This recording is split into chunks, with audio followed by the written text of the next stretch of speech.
and gentlemen, thank you for standing by. Welcome to PTC Therapeutics second quarter 2025 earnings conference call.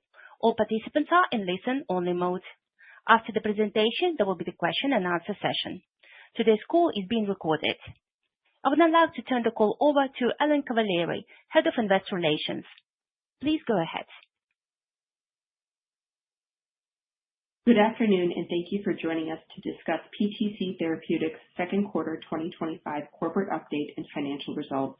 I'm joined today by our Chief Executive Officer, Dr. Matthew Klein, our Chief Business Officer, Eric Powell, and our Chief Financial Officer, Pierre Gravier. Today's call will include forward-looking statements based on our current expectations. These statements are subject to certain risks and uncertainties, and actual results may differ materially. Please review the slide posted on our investor relations website in conjunction with the call, which contains information about our forward-looking statements and our most recent quarterly report on Form 10-Q and annual report on Form 10-K filed with the SEC, as well as our other SEC filings for a detailed description of applicable risks and uncertainties that could cause our actual performance and results to differ materially from those expressed or implied in these forward-looking statements. Additionally, we will disclose certain non-GAAP information during this call. Information regarding our use of GAAP to non-GAAP financial measures and the reconciliation of GAAP to non-GAAP are available in today's earnings release. I will now pass the call over to our CEO, Dr. Matthew Klein. Thank you all for joining today. I'm pleased to share results from another strong quarter, highlighted by the first approvals for Sephience for the treatment of children and adults with PKU. We expect Sephience to be the foundational product for PTC's sustainable growth and path to profitability. In the second quarter, we again had solid revenue performance with total revenue of $179 million, with continued contributions from our DMD franchise, including in Europe. Following the non-renewal of the Translarna conditional marketing authorization, we have reached agreements with about half of European countries based on the unprecedented use of Article 117 to provide paid Translarna product. For the remainder of 2025, we expect to be able to maintain approximately 25% of European revenue from prior to authorization non-renewal. The highlight of the quarter was the EU approval of Sephience in late June, with a broad label inclusive of all disease subtypes and age groups. And last week, we announced FDA approval of Sephience with similar broad labeling for patients aged 1 month and above. Based on the strong Sephience data package and the significant unmet need for PKU patients, Sephience is positioned to become the new standard of care for children and adults living with PKU. As we have discussed, we believe the Sephience revenue opportunity in the U.S. exceeds $1 billion, and our global customer-facing teams are excited to bring the therapy to all those that could benefit. We initiated the European launch in Germany in mid-July and are leveraging early access mechanisms in other European countries while formal pricing and reimbursement discussions proceed. In the U.S., we plan to ship the first commercial drug to patients within the next 2 weeks and look forward to a robust early launch. Eric will provide further details on the Sephience launches shortly. Given the potential significant revenue opportunity for Sephience, PTC has reached an agreement to purchase the annual global net sales payment obligation of 8 to 12% that was part of the acquisition of Censa Pharmaceuticals in 2020. PTC will pay the participating Censa rights holders approximately $225 million upfront and additional future sales milestones for approximately 90% of our net sales payment obligation. We view this transaction as a constructive use of our cash reserves, given the expected value creation based on the transaction terms. Now, with the FDA approval of Sephience, we have 2 NDAs that remain under FDA review for vatiquinone and Translarna. For the vatiquinone NDA for Friedreich's ataxia, a late-cycle meeting was held in July. At that meeting, FDA shared that the application is still under active review and confirmed they did not plan to hold an advisory committee meeting. Turning to the PTC 518 or votoplam Huntington's disease program, following the positive phase 2 PIVOT-HD study results, we continue to collaborate with Novartis on next steps for votoplam and aim to meet with FDA in the fourth quarter to discuss the phase 3 trial study design and potential accelerated approval pathway. Finally, we remain in a very strong financial position, closing the quarter with approximately $1.99 billion in cash, allowing us to fully support all planned commercial and R&D initiatives, engage in strategic business development activities, and achieve cash flow break-even without the need for additional capital. I'll now turn the call over to Eric to discuss our commercial performance and our Sephience global launch. Eric? Thanks, Matt. Our global customer-facing teams performed well again this quarter, achieving $118 million in second quarter revenue from our marketed products, and we are excited to have initiated the global launch of Sephience following approvals in both Europe and the U.S. We will review details of our Sephience launch efforts shortly. We generated $96 million revenue in the second quarter from our global DMD franchise. As Matt mentioned, despite the non-renewal of the EU conditional license, we have continued supplying paid Translarna to several European countries, leveraging mechanisms specific to each country in accordance with Article 117. Outside of Europe, we continue to generate Translarna revenue, including in Latin America, the Commonwealth of Independent States, the Middle East, and North Africa.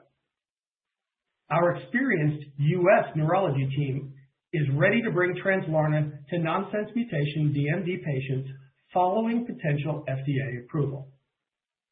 Now, turning to Emflaza. As expected, with additional generic entrants, we have seen continued market erosion.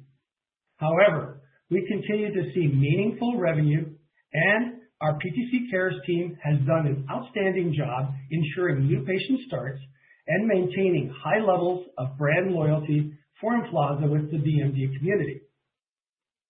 Shifting to Tegsedi and Waylivra in Latin America, we continue to identify and treat new patients in the region and have received group purchase orders in Brazil. For Upstaza and Kebbilidi, we are pleased that new AADC patients have been treated across multiple regions, and our commercial efforts remain focused on where patients are identified, including those countries with AADC deficiency founder effects. We expect a steady cadence of AADC patients to be treated in the U.S., Europe, Asia Pacific, and Latin America throughout 2025. Turning now to Sephience for PKU. Our world-class commercial team is in place to successfully launch Sephience following the U.S. and European approvals. We are well positioned to leverage our core launch capabilities in rare disease, with more than a decade of commercial experience to drive early and rapid Sephience adoption. We initiated the first launch in Germany in mid-July and engaged key PKU centers in the country. We are very pleased with the initial feedback from healthcare providers, and the first patients have already received commercial therapy. Our teams in Europe have identified other key markets where paid early access programs are available for Sephience and will leverage them as soon as possible. We are thrilled with the recent FDA approval of Sephience, which we believe is well positioned to redefine the standard of care for PKU. In the U.S., our dedicated team is already calling on healthcare providers in 104 PKU centers of excellence, who account for more than 80% of PKU claims and treat the highest concentration of U.S. patients, including those diagnosed at birth, children, adolescents, and adults. The clinical data support the ability of Sephience to address the full spectrum of the approximately 17,000 patients in the U.S. In terms of sequencing, our initial focus is on the patients who recently failed or are not well controlled on existing therapies, and those who could be switched from existing oral therapies who are seeking greater Phe reduction. We will then progress to treatment-naive patients who could benefit from a new, effective treatment. Our payer meetings continue to be productive, following presentations of the clinical data and the value proposition of Sephience from our market access and medical affairs teams. We have actively engaged with key commercial, Medicaid, and Medicare payers covering over 220 million lives and have received positive feedback on access and coverage of Sephience with minimal restrictions. We are equally excited about the anticipated regulatory approvals of Sephience in Japan and Brazil before the end of the year, building on the launch momentum that has already begun in the US and Europe. Initial feedback from healthcare providers worldwide is highly positive, and we look forward to continuing to provide updates on the Sephience global trajectory in the next several quarters.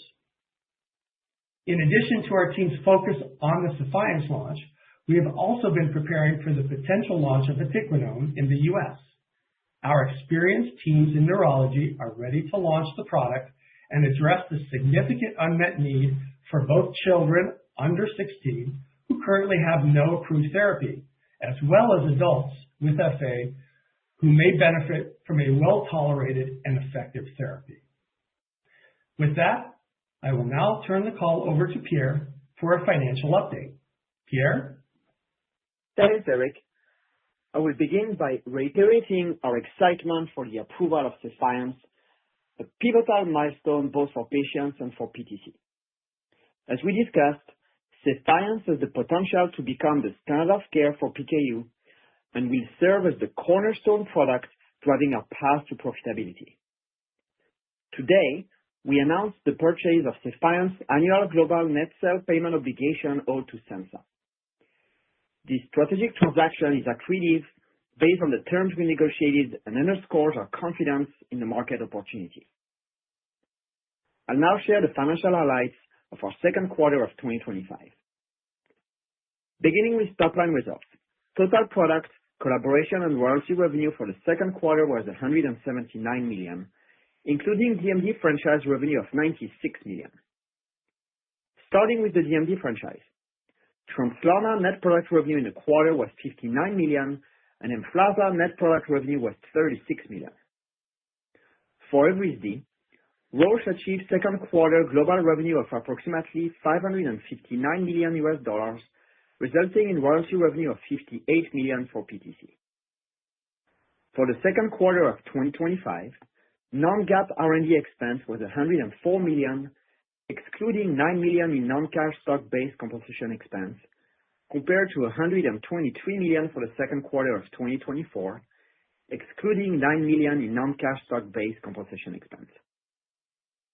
Non-GAAP SG&A expense was $76 million for the second quarter of 2025, excluding $10 million in non-cash stock-based compensation expense, compared to $60 million for the second quarter of 2024, excluding $10 million in non-cash stock-based compensation expense. Cash equivalents, and marketable securities total $1,989 million as of June 30, 2025, compared to $1,140 million as of December 31, 2024. Our strong financial position provides us with the necessary resources to seamlessly execute on our strategy, successfully launch all our new commercial products globally, achieve all our anticipated milestones, as well as advance our novel R&D efforts and accelerate our trajectory towards cash flow breakeven and profitability.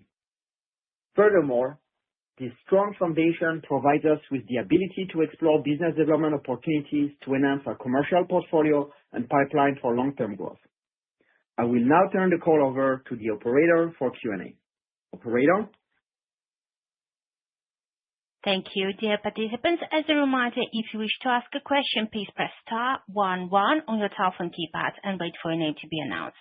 To withdraw a question, please press star 11 again. Please stand by while we compile the Q&A queue. This will take a few moments. And now we're going to take our first question. And it comes to the line of Kristen Kluska from Cantor Fitzgerald. Your line is open. Please ask a question. Hi, everyone. Congrats on a great quarter, and thanks for taking my questions. I have two. The first is just on Huntington's. What is going to be on your wish list related to the trial design? You and your partners will talk with the FDA, and will you have any additional data to share with them at that time? And then for Translarna in Europe, under this Article 117, which I'm less familiar with, do you have to renew this every year? Should we be expecting this 25% revenues on a go-forward basis? Thank you so much. Thank you very much for the questions, Kristen. Kristen, on the first question, so look, I think this is exactly as we said we hope to be doing with our partner Novartis, which is once we completed the readout of PIVOT-HD, engage with the FDA to discuss two things. One, the design of the efficacy trial based on some of the key learnings that we talked about from PIVOT-HD, as well as discuss pathways to accelerated approval, whether that's on the existing data we've shared thus far with PIVOT-HD or the additional data that we could continue to collect as the open label extension is ongoing. As we talked about, we would fully expect the efficacy trial to be a large trial, as has been done previously with Huntington's disease. And as you know, there's a fairly finite universe of endpoints and certain factors that could go into discussion. So I would say our wish list is to come away with alignment for what the key elements of that efficacy trial will be, and obviously we have confidence that that should happen, as well as clarity on the data that we'll need, whether it's the data we have at hand now, showing long-term cUHDRS changes, NFL, some of the other biomarker changes to support accelerated approval, or whether there's going to be additional data that we could use once we get further into the open label extension. On your second question, Article 117 is something that was referenced in the European Commission's adoption of the CHMP opinion. And actually there's two articles. There's Article 117 and Article 5, which reference specific things in the European Commission doctrines. And what they allowed together is individual countries to allow Translarna to still be commercially available despite the fact that the license has not been renewed. So it's basically an umbrella or a directive that each individual country can elect to leverage or not based on individual country-by-country mechanisms that they have. And as we said, we've seen about half the countries leverage that availability, and that's again based on a lot of the feedback we've gotten from patients and physicians who have clearly communicated the benefits they've observed with Translarna, as well as the lack of alternative therapies. And so in countries where possible, we've been able to provide paid drug. Other countries have elected not to do it, and so we're about half now. We've said that we expect to be able to maintain about 25% revenue through the rest of 2025. And I think we're going to see how different countries, different contracts and things play out over time. 117 doesn't need to be renewed. It'll be at the discretion of individual countries about renewing. And in some countries, for example, Italy has publicized they're allowing for 6 months and then it'll be revisited. Other countries have not given it a timeline. So it's going to be very variable, which is why we've said we expect the 25% for the remainder of the year. But look, this is all incredible upside given the context of this situation when you consider that the license wasn't renewed. And again, this is really based on a lot of the feedback from the patients and the physicians about the clear perceived benefits of Translarna. And we're, one, happy to be able to still harvest revenue from Europe, but two, really happy to be able to still provide this therapy to patients who really need it. Thank you. Thank you. Now we're going to take our next question.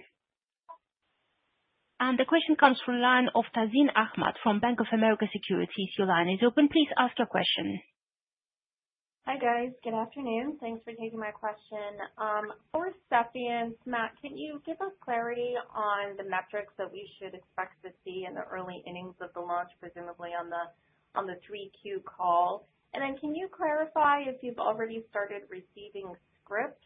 And if so, do you have any kind of sense on what types of patients are receiving scripts first? Thanks.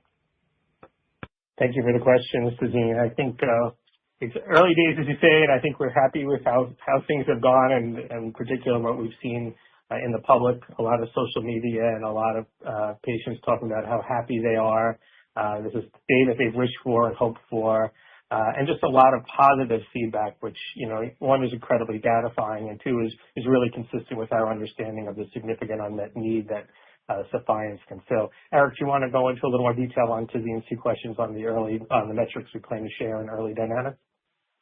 Yeah, thanks for the question, Tazeen. I mean, as we said earlier, that the metrics we're going to continually provide on a quarterly basis will be prescriptions, patient start forms, the number of commercial patients that are currently available on treatment. We'll also provide information regarding healthcare provider as well as payer sort of prescribing dynamics and coverage dynamics. We'll also provide you some color on the rollout and the international flavor of Sephience, which countries will actually be bringing on board. So there's a number of key metrics here, but more importantly, I think you're going to see this as it's still early days, but you're going to see the metrics really centered around the number of prescriptions and the number of healthcare providers who have prescribed.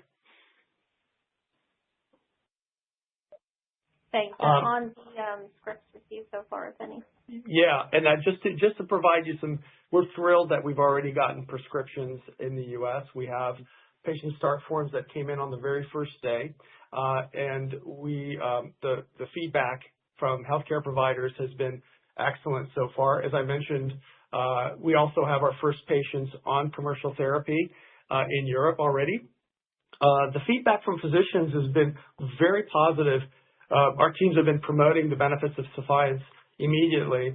The characteristics that we've seen, and again, it's very early days, it kind of matches up very closely to what we've seen. Physicians are looking to bring in patients who are poorly controlled or have failed.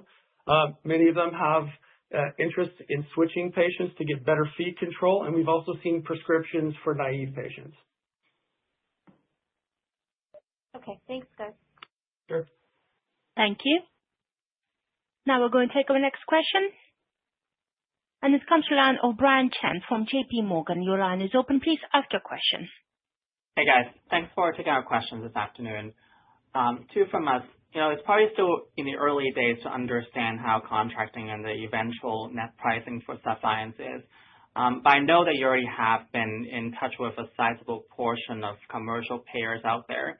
So just curious if you had some feedback that can help us to think through the level of contracting, and then have a quick follow-up. Thank you. Yeah, sure. Thank you for the question, Brian. Yeah.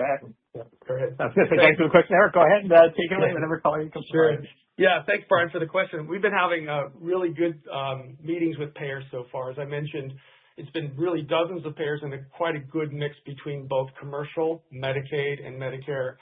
We continue to have these meetings now post-launch, and I think really more than anything else, it's going as well as what we expected. We see right now that the clinical profile of Sephience is being very well received. Payers already see that it's highly differentiated, and there's a high willingness to cover the product. Importantly, very minimal restrictions, prior authorizations to the label, and only a few have said that we would implement step edits.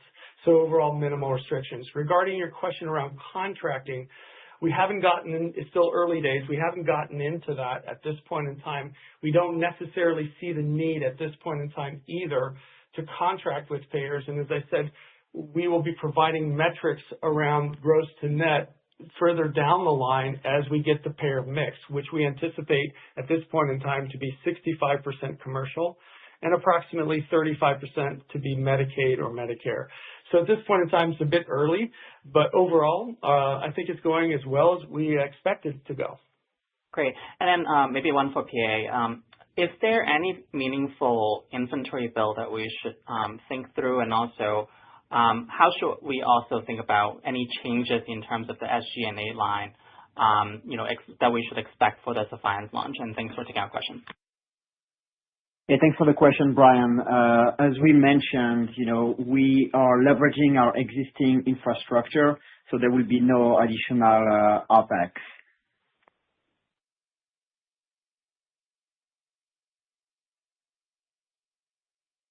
And then in terms of inventory, everything is ready, right? Just to be clear. All the patients have what they need. Yeah, and I would just add, I can add to a little more color to that, Pierre. In the context of inventory, we plan to ship to patients sometime around mid-August. And clearly, we were working with 2 specialty pharmacies that will carry just-in-time inventory levels. So it's not really something that we're looking at in terms of building. But what we are doing right now is anticipating that demand based on the number of start forms that we've already started to accumulate. As we've mentioned, there has been incredible excitement around the launch of Sephience, and the community now is really poised to begin that. So we'll be monitoring that very closely. But again, Brian, we're not really going to be building inventory at all. We're just going to be managing accordingly with our specialty pharmacies. Great. Thanks, guys. Thank you. Now we're going to take our next question. And it comes from the line of Judah Frommer from Morgan Stanley. Your line is open. Please ask your question. Yeah. Hi, guys. Thanks for taking the questions and congrats on the update. I guess, can you provide a little more color on the decision to allocate capital to these prior sets of shareholders? Is there anything you can share in terms of kind of, hurdles for your decisions to do that on kind of a returns basis relative to maybe allocating that capital somewhere else, business development on potentially earlier stage assets, or just investing further in your pipeline? Thank you. Yeah, thanks for the question, Judah. As we talked about, we have accumulated and built significant cash reserves. We closed the second quarter with almost $2 billion still in cash on the balance sheet. And what we said we're going to use that for, we're going to deploy it strategically. We're going to support our commercial programs, our R&D program, pipeline programs, as well as be thoughtful about business development and corporate development. And I would put this under the heading of a strategic deployment of our capital. Pierre, do you want to give a little bit more detail on the thinking around this and why it was a strategic deployment of capital? Yeah, absolutely. Look, given the revenue potential of Sephience and, our ability to achieve $1 billion plus of revenues in the U.S. alone, this is a thoughtful use of our cash. We said that we will be disciplined. We will focus on creative value transaction, and that's exactly how we thought about it. And, this is a very high return on capital. So that's how we thought about it. Furthermore, as Matt mentioned, we have a very strong financial position that will not preclude us for additional opportunity for BD or pipeline investments or own R&D efforts. We have a lot of firepower remaining. Okay, great. And then just on Huntington's, is there anything you can share on interactions you've had with Novartis since providing the update? Hey, Jude, I would say that the teams have worked very well together. There's a clear shared sense of urgency in getting this program forward and getting a therapy to patients that could be beneficial. There's a shared enthusiasm for the mechanism of Huntington lowering and the positive attributes of votoplam or PTC 518 being an oral small molecule splicing agent. And I think what we've done over the past few weeks is really take 2 very aligned teams, work together, and make sure that we take the next necessary important step, which is meeting with the FDA to align on the efficacy trial design, as well as understanding with the data we have at hand and what additional data we could have, what the potential pathway for accelerated approval looks like. Thanks. Thank you. Now we're going to take our next question. And it comes to the line of Kelly Shi from Jefferies. Your line is open. Please ask your question. Congrats on the progress, and thanks for taking my questions. Maybe first on PKU launch, specifically on how to timely capture those who are under care and recently failed other therapies. How soon could they get Sephience?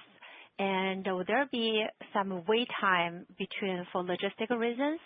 Also, on the sales guidance for full year 25 remain the same from Q1, from $650 to $800 million. Curious if this number include any revenues from PKU launch, and also have a follow-up. Thanks. Thank you for the questions, Kelly. I'll start and then pass to Eric and Pierre. First, what we've talked about the ability to provide benefit to the full spectrum of PKU patients, but in terms of sequencing, that there are a relatively large number of patients who are at these specialty centers, 104 specialty centers that we talked about, who are either on existing therapy, oral therapies, and can certainly benefit from one that could provide greater lowering and see greater diet liberalization, others who've recently tried and failed, and others who may be in recent contact with the centers and therapy naive. So it's that group of patients that we've talked about that we see as the first and that we would be targeting in terms of sequence. And then, of course, those who may be in less contact with the center as time moves on. But there's a large number, as we shared on the call last week, somewhere around 7,000 patients fit into that first wave of the sequence. Eric, do you want to talk a little bit about wait times and how quickly patients can get therapy? Yeah, Kelly, thanks for the question. I think really that's going to depend. Again, it's very early days, and part of that is going to be based on the patient's profile. If they've already been controlled on current therapies and would like to switch to Sephience, then it may take a little bit longer. However, most of these patients that Matt described are either poorly controlled or they've failed, and some of them are looking for better fee control. If there's documentation, usually that will go much quicker through the payer. So for us, we anticipate that first wave will already have previous documentation, and we'll be able to, if you will, address many of the prior authorizations, and if required, some of the step edits very quickly. We have a lot of experience with that over the last 8.5 years. Our teams have been dealing with that with prednisone and Emflaza. And the good news here is Sephience and the activity of Sephience and fee can be measured very quickly. So we can get to the point of prescription and dispense relatively quickly, particularly in that group that Matt mentioned, that initial wave of close to 7,000 patients. Thanks for the color. Thanks for the color. Maybe just quickly on FA, could you share any comments on your latest engagements with the regulatory agency and also your confidence level for the PDUFA, given it's only 12 days away? Thank you. Yeah. Thanks, Kelly. I can answer that, and then I can pass it to Pierre to answer your question about guidance because I don't think we got to that one. So on FA, we held a late cycle meeting a few weeks ago. It was a very constructive meeting. We were told by the agency that they're still actively reviewing the application. So we're just waiting for any additional information and questions that we can address as they continue their review, despite it being so close to PDUFA. Pierre, did you just want to comment on guidance and the inputs? Yeah, guidance 660 to 800. As we discussed, the bulk of it is our existing product portfolio and obviously includes new product launch as well. There are still some uncertainties, as you can imagine, on Emflaza, for instance. That's probably how you derive the 650 at the bottom end, and the 800 will be dependent on how fast we ramp up, and there's upside potential there as well. Thanks very much. Thank you. Now we're going to take our next question, and it comes to the line of Brian Abrahams from RBC Capital Markets. Your line is open. Please ask your question. Hi, this is Kevin on for Brian. Thanks for taking our questions. I just had a couple on Sephience in the EU. Just maybe can you talk about what uptake is expected in other EU countries with early access that you've identified, and sort of more generally how we should think about the EU opportunity. And then I believe you mentioned no G&A impact given these launches. I'm assuming that also applies to the EU as well. Thanks so much. Kevin, thanks for the questions. I'll just tackle the second one first and let everyone talk about European dynamics. No, we don't expect any OpEx changes for Sephience. It's all currently covered. As Pierre said, we're leveraging our existing infrastructure. Similarly, for vatiquinone, if approved and launched there, the OpEx is already baked in as we'll be leveraging our existing neurology commercial infrastructure in the U.S. Eric, do you want to talk a bit about what we're seeing or expecting in Europe beyond the Germany early access program? Yeah, thanks for the question, Kevin. The European opportunity will be very significant, and of course, Germany is the second largest market in the world. So for us, it's incredibly important to get off to a really good start and establish, if you will, the pricing corridor. We're going to be leveraging a number of key markets in Europe that have early access programs and then patient programs. Those are typically the Southern European markets, as well as Central and Eastern European markets, and there are some in the North. We would anticipate somewhere between 5 to about up to 10 markets that could potentially contribute during the course of this year and through the first half of next year. And the European opportunity will be incredibly important if we can maintain, and we will maintain, a very narrow pricing corridor. But in addition to that, we also expect approval in Japan and Brazil, and coming on board there will also add some of the momentum that we've built from the U.S. and Europe. So these are two also incredibly important markets to our growth in the future.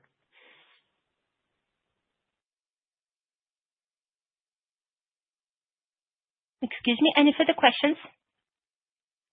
No, thank you. Thank you. Now we're going to take our next question. And the question comes from the line of Ellie Merle from UBS. Your line is open. Please ask your question. Hi, this is Tejas on for Ellie. Thanks for taking your question. I know you mentioned you had some scripts coming in. Have you guys seen any approvals yet for coverage? I know it's ahead of any drug getting shipped, but just anything anecdotal. And then a little bit on the ex-US opportunities. How does the distribution of patients work in some of these countries? Are they concentrated at major centers, or are they a bit more spread out through these countries? Thanks. Thanks for the questions, Tejas. On the first one, it's still early days to answer that question, so it's nothing more to add on that. But I just want to talk a little about distribution of patients in Europe. Yeah, and just going back on the insurance, we're in the process. We're just in a few days, and so as you can understand, we're going through the process of insurance verification in the U.S. That process, price was listed, insurance verification, and then copay assistance. That takes a few days for all that to happen. But as we progress, we'll be providing a little bit more color there. In terms of major centers of excellence, in fact, I think Germany is a great example where we were able, through our compassionate use program, to target more than half of the centers in Germany that actually oversee close to 8,000 patients. And with that, our compassionate use program was actually rolled out and has been incredibly important in converting some of those patients immediately. Most of these patients are seen in centers of excellence, very much like the U.S., where you have a patient that's diagnosed at birth, so they're actually moved immediately into that center and followed throughout adolescence and then their adulthood. So we see in Europe a very high concentration in the major cities, and it's really not as diffuse. It's actually far more centralized.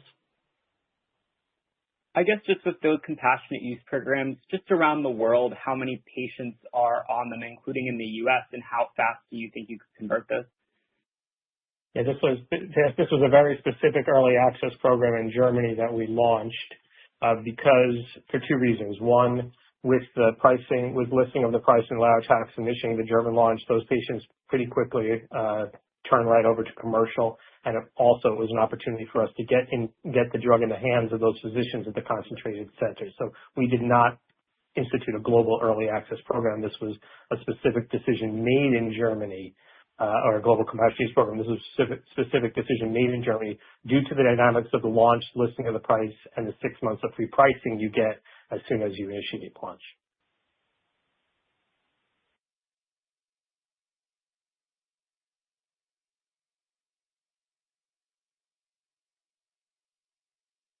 Thank you. Now we're going to take our next question.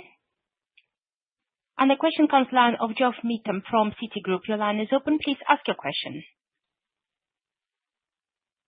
Hey guys, thanks. This is Jarway on for Jeff. Two questions.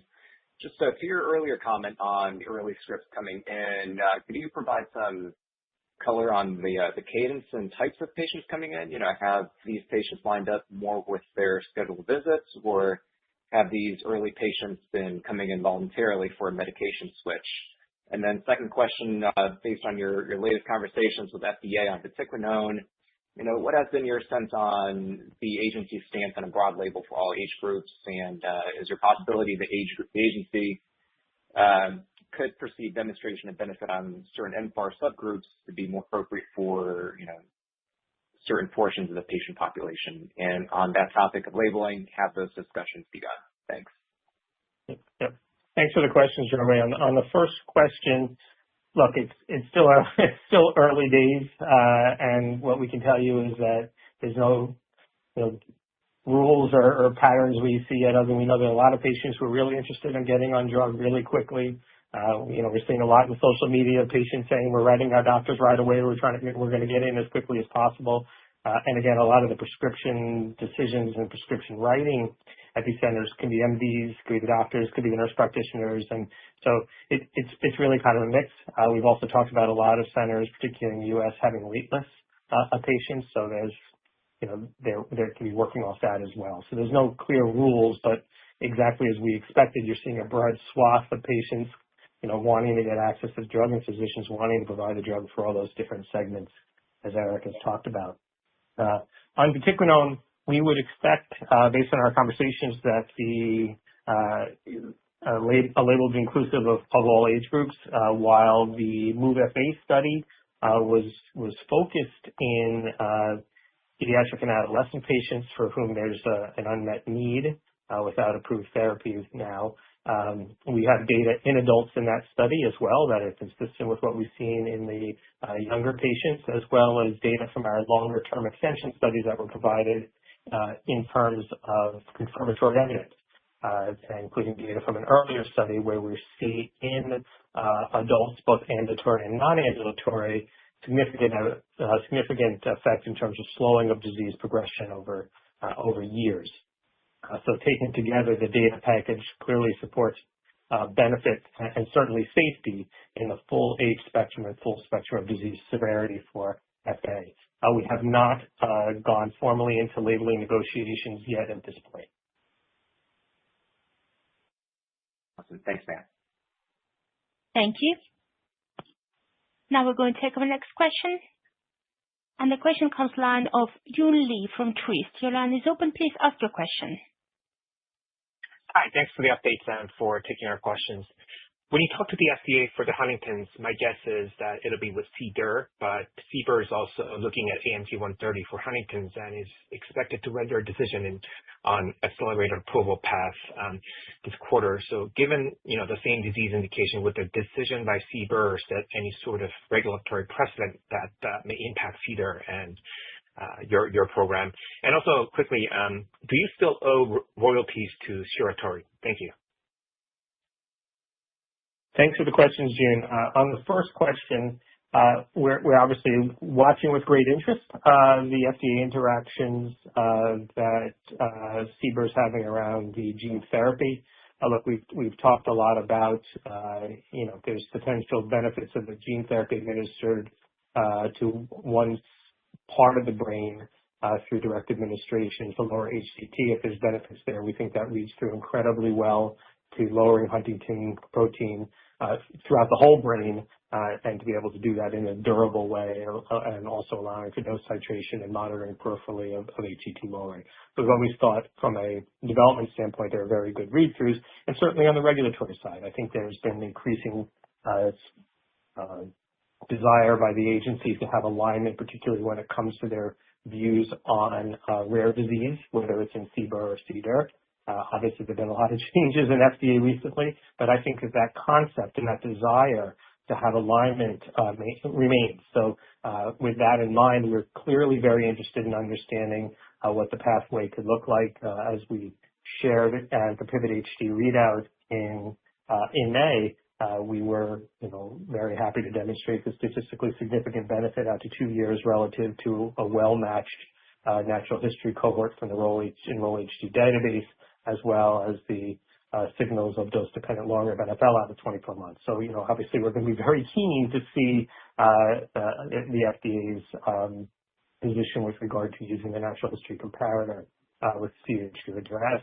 Obviously, we have the additional benefit of being able to find the peripheral Huntington lowering biomarker data as well, which is clearly an important piece of evidence that we're having a favorable effect on what matters most to the disease, that toxic Huntington protein.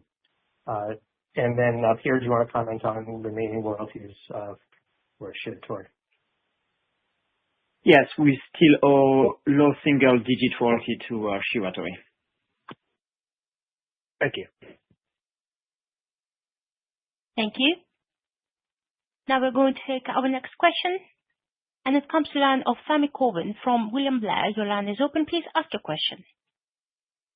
Hey, thanks for taking my questions and congrats on the progress. I was curious if you could provide an update on the Translarna review in the U.S. I think the last we heard, there have been some clinical site inspections. And then given your strong balance sheet and revenue projections, what are your thoughts on additional BD opportunities or early pipeline investments? Thank you. Thanks for the question, Sammy. On Translarna, that NDA remains under active review. As we mentioned, that we had the clinical site inspections completed in the spring. We have got IRs in the early part of the summer that we were able to easily address. And so, obviously, without the PDUFA date, it's hard to know exactly when the agency will reach an action, but we have had back and forth in terms of IRs in addition to the inspections, as we previously talked about. In terms of the balance sheet and the BD, clearly, as we still remain with significant firepower and look to do strategic BD. Here, do you want to just talk a little bit how we've been thinking about the potential BD opportunities and timing? Yes. As Matt mentioned, we have a significant financial position, and we're actively looking at BD opportunities. We have a global infrastructure. We know how to get drug approved globally, and we know how to obviously commercialize this drug worldwide. And so these are, so we're looking at assets that we could cassette in our existing infrastructure. Furthermore, we're also looking at pipeline assets that will complement our R&D portfolio. And that's how we're thinking about BD opportunities. And we demonstrated today that we will be disciplined and that we will do transactions that create value for our shareholders. A kind of follow-up question on the BD. Is there a sweet spot in terms of the stage of clinical development that you're looking at? Yeah, I think we're looking pretty broadly, Sammy. I think, on, a lot, certainly on the commercial side, we'll see what we have in terms of all the regulatory decisions, and that'll dictate whether we're busy doing multiple launches or whether we'll have commercial capacity with our existing infrastructure to bring something in to continue to develop, to drive top line revenue. We have a number of things coming from our research platforms coming into the clinic, so it's going to be a matter of looking for an opportunity that can be complement what we have already very nicely. But clearly, it'll be in our sweet spot of rare disease. Could be CNS, could be non-CNS. I think it's going to be something that would have to be the right opportunity that we felt could complement our existing programs and expertise. Thanks. Congrats again. Thank you. Now we're going to take our next question. And it comes to the line of Joseph Thome from TD Cowen. If your line is open, please ask your question. Hi, this is Peyton on for Joe. So kind of asking a little bit about the vatiquinone scenarios. Saying that it is approved around the PDUFA date, how quickly could you launch therapy, and is there a particular population that you would go after? And then kind of along with that, would you then move it to try and get a registration in Europe? And then in the case that you do not get it approved, would you be open to running another trial? If you could walk us through that as well, that'd be great. So Peyton, our focus right now is on potential success. So I would say that our teams are in position and ready, and the infrastructure is built, and we'd be ready to launch this right away. As we talked about, with there out being any approved drugs for patients under 16, we clearly see that as the first place that we would go. We are proud of having a long-standing collaboration with the pediatric ataxia centers in the U.S., many that treat pediatric patients and treat pediatric and adult patients. So I think it would be it would be a very exciting opportunity for us, and we'd be ready to go day one. And then if there wasn't success, would you consider running another trial, or would you shelter the program?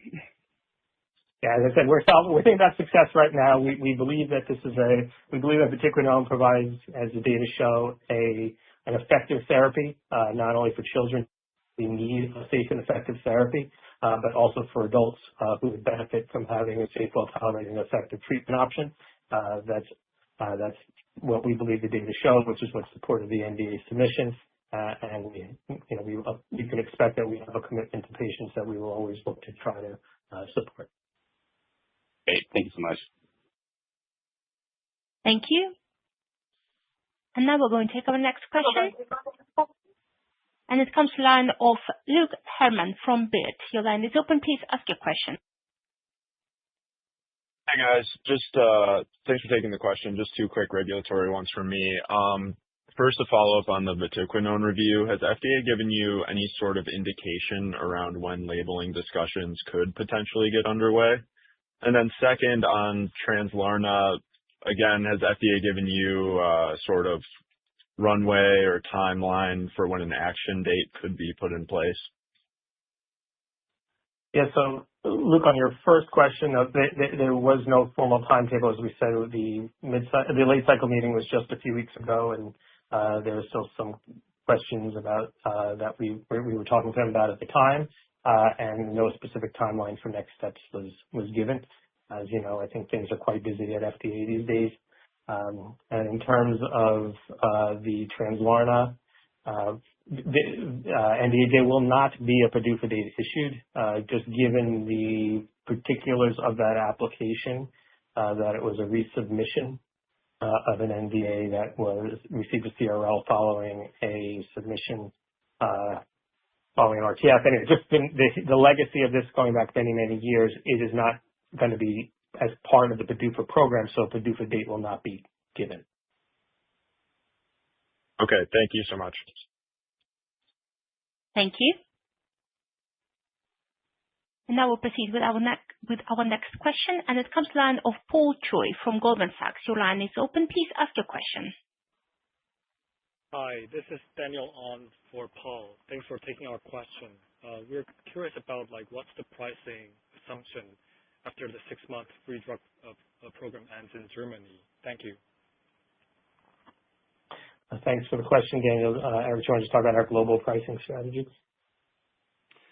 Yeah, thanks for the question, Daniel. Look, right now we're working to provide a very narrow pricing corridor. We've already announced the price in the U.S. and in Germany. They're very close to each other. In fact, we anticipate with the launch of Japan and other European markets to maintain that very narrow pricing corridor. Regarding your specific question, it's a process in Germany. The AMNOG process provides you free pricing, and then after that, 6 months later, we'll be in negotiations following medical benefit assessments, and we'll be supporting that with all of the clinical data to help differentiate for all the same reasons why patients in Germany should actually obtain Sephience, particularly those who are poorly controlled, who have failed. And I think the real-world data over the next 6 months and the support from our key opinion leaders and centers are going to help us with that benefit assessment. So stay tuned. This is a process that will take at least 12 months during the whole process for us to work. And I think we're very optimistic about maintaining a very close and narrow pricing corridor.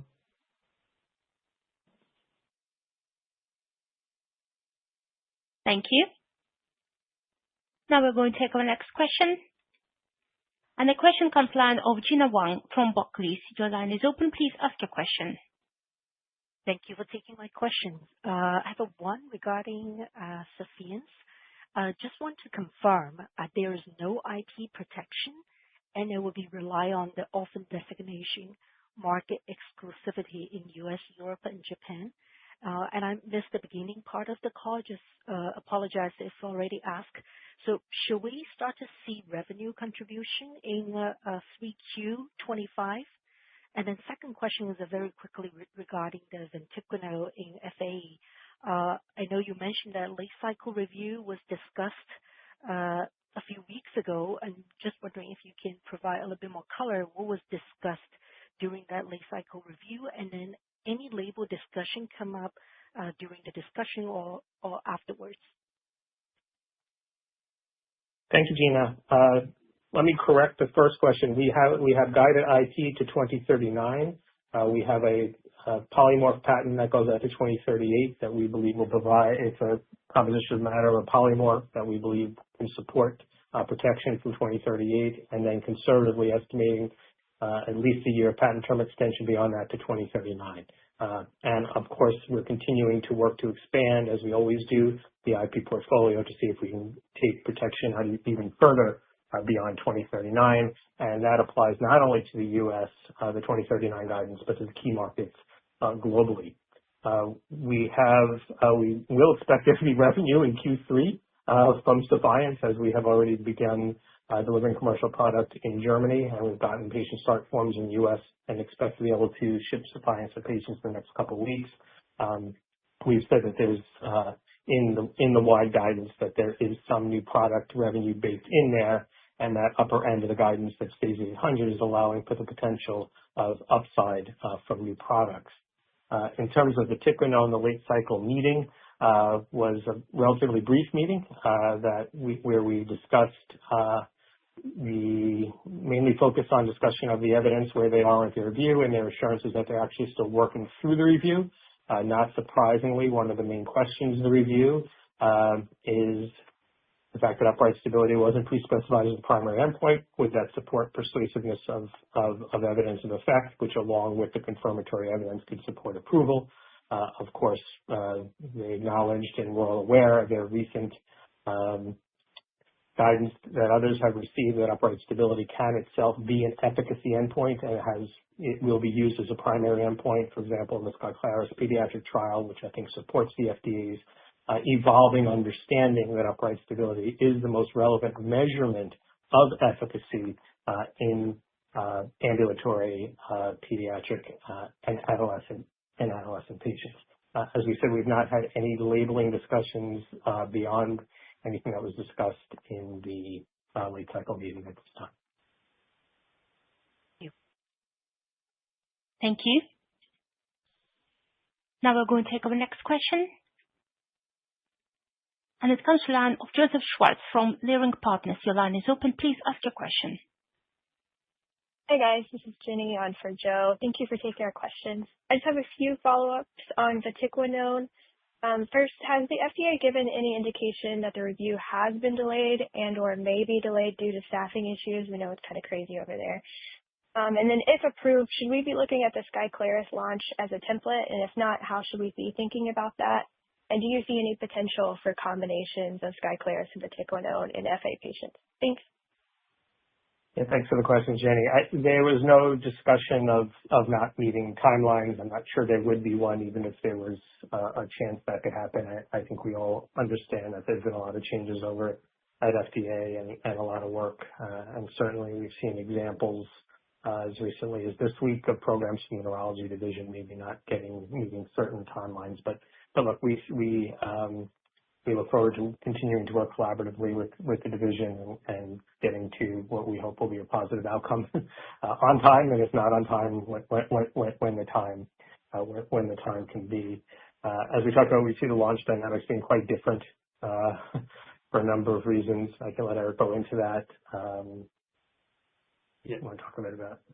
Yeah, I think we have an experienced team already that have been calling for the last 8.5 years in pediatric neurology. So we've already profiled all the key centers specific to FA, and we know the prescribers. We know through claims data where they are and the high unmet needs, plus the clinical differentiation. So we're already very well poised to launch and begin the process like we have with Sephience to get patient start forms on day one. Our teams not only are experienced in this, but we're looking at a number of different things, which include not only the pediatric, but a number of those patients who are adults who have failed on Skyclarys, and some of them are poorly controlled, and there's still quite a bit of naive patients. So all in all, I think the opportunity is very significant, and our team is experienced and ready to go on day one. Yeah, and then to your other question, just add that also, we would see wouldn't expect there to be any monitoring, and obviously the pediatric patients have a much different dynamic than adults do. So I think we would see the launch dynamics quite different for that reason. And in terms of combination therapy, look, I think that's something that people talk about. I think those close to the FA community have always believed, rightfully so, that Friedreich's ataxia is going to be optimally managed with a cocktail of therapies like any other complex disorder. So we certainly imagine that they'd be interested in looking at combining both vatiquinone and Skyclarys.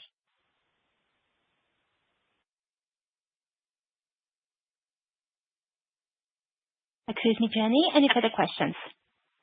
Nope, that's it. Thank you. Thank you so much. Dear speakers, there are no further questions. I would now like to hand the conference over to your speaker, Chief Executive Officer, Dr. Matthew Klein. Please go ahead. Thank you all again for joining the call today. We're excited to have had another strong quarter.